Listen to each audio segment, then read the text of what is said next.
ایک میں کافی serious conversation ہو گیا, جسٹ ٹیک بیک لائک ہم آتی ہی نہیں اتنی سیریس بات کرنے کی. وہ بھی مجھے یہ بتائیں کہ جاوید ملک ان ملٹیورس, if we talk about like let's say 3 other possibilities, اگر آپ اپنے جو آپ کا you have like skill of many other things, I've heard you're a good singer as well, آپ کے بہت سارے دوسرے skills بھی ہیں, تو آپ کے خیال سے اگر آپ اس سیکٹر میں نہ ہوتے تو آپ کیا کر رہے ہوتے؟ خیر اتنی اسکلز میری نہیں جتنی آپ سمجھ رہے ہیں. وہ ابن عربی کا قول ہے کہ بوڑھوں کی موت نے ہمیں بڑوں کی موت نے ہمیں بڑا بنا دیا.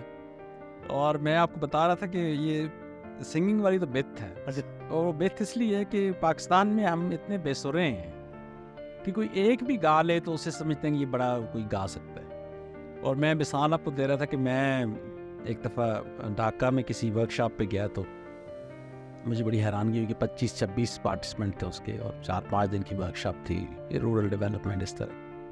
تو ٹرینر کو یہ تھا کہ ہر 2 گھنٹے بعد وہ بریک میں کہتا تھا کہ اچھا ٹھیک ہے اب کون گائے گا نا. مجھے یاد ہے کہ 25-26 لوگوں میں سے 23 لوگوں نے کوئی نہ کوئی گانا وہ گا سکتے تھے. اس میں ہر طرح کے لوگ تھے, مطلب مذہبی لوگ بھی تھے, بارش لوگ بھی تھے, خواتین بھی تھی, لیکن وہ گانے میں کوئی قباحت نہیں تھی. پاکستان ایک ایسا ملک ہے جہاں پہ میں شرط لگا کے کہتا ہوں, ابھی بھی میں یہاں پہ 5 بندے بیٹھے میں کسی کو کوئی گانا سنائیں وہ نہیں سنا سکتے. یہ ان کے اندر کوئی بلاک ہے, اور یا یہ ہے کہ ہم نے گانے کو اتنا غیر شرعی سمجھا ہے اسکل ہی ڈیولپ نہیں ہوا.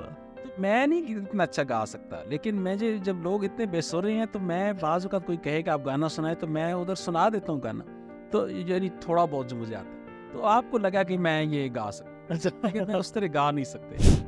ٹھیک ہے.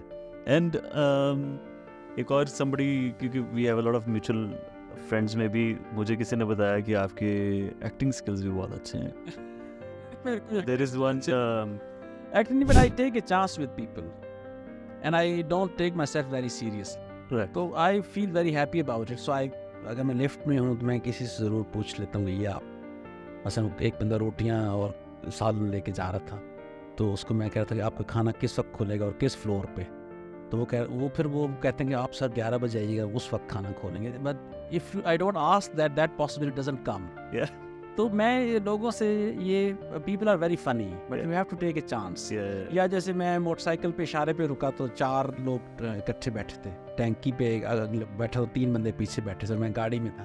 تو ان کو میں نے کہا کہ اگر آپ مجھے لفٹ دیں تو میرے پاس ایک بندہ ہے 5ویں, اس نے کہا سر اسی پہلے ہی 4 بیٹھے ہیں. But you have to take chance with people and then they light up your day. And I think like a lot of your جو آپ ٹویٹس کرتے ہیں یا فیس بک پوسٹ لگاتے ہیں تو اس میں بھی because if you take a chance then you اس میں بڑے قصے ہیں کئی, جیسے because you just ask one extra question just opens up possibilities. میں آپ کو اس میں ایک قصہ سنا سکتا. اس طرح کہ میں کام کرتا تھا پنجاب ایجوکیشن سیکٹر ریفارم کا, میں لیڈ ایڈوائزر تھا.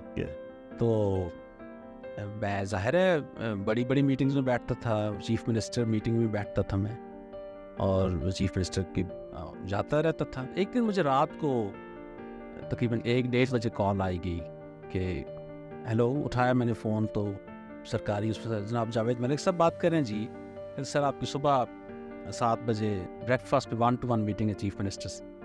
میں نے کہا میری میٹنگ ہے؟ میں نے کہا چیف منسٹر مجھے جانتے ہیں لیکن وہ مجھے اس طرح نہیں جانتے. ہم 20-25 لوگ ملتے ہیں, پالیسیز ڈسکس ہوتی ہیں, ہو سکتا ہے ان کو کبھی یاد ہو کبھی نہیں ہو. میرا نہیں خیال میری 1-to-1 میٹنگ ان سے ہو سکتی ہے. کہتے نہیں جی آپ جاوید ملک ہیں نا؟ جی آپ کی صبح 7 بجے 1-to-1 میٹنگ ہے. تب تک میری وائف, بچے میرے چھوٹے تھے, جاگ گئی تھی. انہوں نے کہا کس رات کو 1 بجے کس کا؟ میں نے کہا یہ جاؤ باہر لاؤنج میں جا کے بات سنو. خیر میں چلا گیا اور میں پریشان ہی بیٹھ گیا کہ اب میں ان سے کیا بات کروں, یعنی کیا ایجنڈا ہے اور مجھے کیوں ملنا چاہتے ہیں. اور یہ چیف منسٹر شہباز شریف کی بات کر. تو میں نے بہرحال اپنے ڈرائیور صاحب تھے میرے ایک, تو ان کو میں نے فون کیا. میں نے کہا یار اب 6 بجے آپ اٹھیے گا کیونکہ 7 بجے ناشتے پہ جانا ہے. خود میں سوچتا رہا کہ میرے کلیگز اس وقت جو مجھے مشورہ دے سکتے تھے اسلام آباد میں وہ سوئے ہوں گے. میں کسی سے پوچھ بھی نہیں سکتا کہ ہماری پوزیشن کیا ہونی چاہیے. سو آپ اسلام آباد میں تھے؟ میں لاہور میں. آپ لاہور میں تھے, اوکے. تو خیر اسی میں 1 گھنٹہ 1.5 گزر گیا. تو تقریباً 4-5 بجے مجھے دوبارہ فون آیا کہ جناب بات یہ ہے کہ جاوید صاحب کہ آپ ہم نے دوبارہ دیکھا ہے وہ آپ نہیں ہوئے جاوید ملک شارجہ والے ہیں تو آپ نہ آئیے. لیکن اس وقت تک میں اپنے حواس بحال میں نے اس پہ چانس لی. میں نے کہا نہیں بات یہ ہے اب میں ضرور آؤں گا کیونکہ میں نے اپنے گاؤں میں بتا دیا ہے, سارے لوگوں کو پتہ ہے, مجھے بڑی شرمندگی ہو تو میں اب آؤں گا ضرور. اچھا مجھے نہیں پتا تھا کہ پنجاب گورنمنٹ کی بیوروکریٹس کی اس سے مذاق بالکل ناپید ہے. یعنی وہ تو جناب فون رکھنے کی دیر تھی تو مجھے جناب ایک فون ختم ہو تو سر آپ آج نہ آئیے گا 7 بجے کیونکہ دوسرے صاحب ہیں وہ تو خیر میں 10 منٹ بعد پھر جی پروٹوکول سے میں نیازی بات کر رہا ہوں جی آپ نہ آئیے گا صبح 7 بجے جی دوسرے اسپیشل برانچ سے فون آ رہا ہے جی پھر جناب چیف منسٹر اور آپ مسلسل انسسٹ کر رہے ہیں کہ میں تو آؤں. میں کہہ رہا ہوں میں ٹھیک ہے 6 بجے تک یہ میں نے معاملہ ریزالو کیا کہ میں نہیں آؤں گا لیکن 6:30 شفٹ جب تبدیل ہوئی چیف منسٹر کی تو پھر انہوں نے فون کرنے شروع کر دیا. تو اس طرح کی چیزیں ہوتی رہتی لیکن یہ تب ہوتی ہیں جب آپ تھوڑا سا چانس لیں. تو میں کوئی ایکٹنگ ویکٹنگ نہیں کر سکتا but I just always take a chance with people and they then you know create situation. I just lift my day. یہ مجھے بتایا کہ you're also completing your PhD University of Bath سے. How do you manage time for that or how does it work? نہیں وہ تو میں اس لیے کر رہا تھا کہ میں I read a lot. اب میرے گھر آئیں گے کتابیں پڑھی ہوتی ہیں, کتاب پڑھنا شروع سے میری شخصیت کا حصہ ہے. خاص طور پر وہ لوگ جو ولیجز میں پلے بڑے ہوں جیسے میں تو ان کے لیے زندگی دنیا جاننے کا اور کوئی طریقہ کار نہیں ہے کہ وہ کتاب پڑھتا ہی نہیں. تو اسی سے وہ تو پھر میں نے سوچا کہ یہ کتابیں تو میں رینڈملی اتنی پڑھ رہا ہوں تو اگر میں ایک لائن میں پڑھوں تو یہ میں ہو سکتا ہے کسی کو فائدہ ہو جائے اس کا کوئی چیز. اور دوسرا میں یہ دیکھا تھا کہ میں 3-4-5 گھنٹے سوشل میڈیا پہ لگا رہا ہوں. If I cut that down by 2 to 3 hours, maybe I can convert that into a book or something, you know. اور کچھ مجھے اسکالرشپ سے تھوڑی سی انٹرسٹ تھا کہ بھائی جو ہم کام کر رہے ہوتے ہیں اس کو آپ تھیورائز بھی کر سکتے ہیں.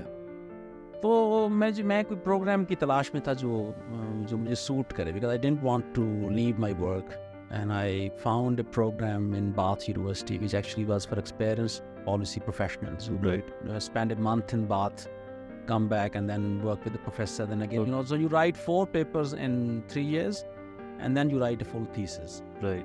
So you don't have to be there all the time because you know, when you are so PhD میں ڈیل جی اگر آپ ینگ ہوں تو پھر تو آپ کریں کیمپس پہ, لیکن اگر آپ جب بیکاز اس سے آپ کی آمدنی میں کوئی اضافہ نہیں ہوتا, یہ صرف آپ کا ویسے لکھنا یا بولنا بہتر ہو جاتا ہے. تو پھر میں نے اس کو کیا نا زیادہ میں اس پہ ابھی اس کی ظاہر فائنل سٹیج اور میں سبمیشن میرا تھیسس کا ہونے والا ہے, لیکن میں نے اس میں یہی کیا ہے کہ میں ایک تو میں صبح اٹھتا تھا تقریباً 5 بجے تو ایک میں اس وقت پڑھ لیتا تھا کچھ 2 گھنٹے کے قریب, اور دوسرا میں کچھ ویکینڈس اور کچھ میں چنکس میں جیسے بات کے ہوں 3-4 ہفتے کے لیے تو that I would then just extensively focus on that. Right. تو but I don't want downplay it, it's actually quite difficult to کیونکہ پرسسٹنس بھی تو آپ کو چاہیے. جب تک ہو نہیں جاتی تو میں دعویٰ ابھی میں ایسا نہ میں تو میرا خیال ہے کہ سال بعد آپ پوچھیں تو آ کے یہ ابھی ہوئی ہے کہ نہیں. تو میرا خیال ہے بلکہ my professor when I asked ہم کہ وین ول دس فنش, تو اس نے کہا do you have children, I said I have children. اس نے کہا when you have children you don't say when they will grow up, you know, just enjoy them and one day they grow up, so you just start doing it and one day it will just finish. So don't. But is there like any timeline جس کے اندر آپ کو اس کو complete like 4 years میں کرنی ہوتی ہے. Right.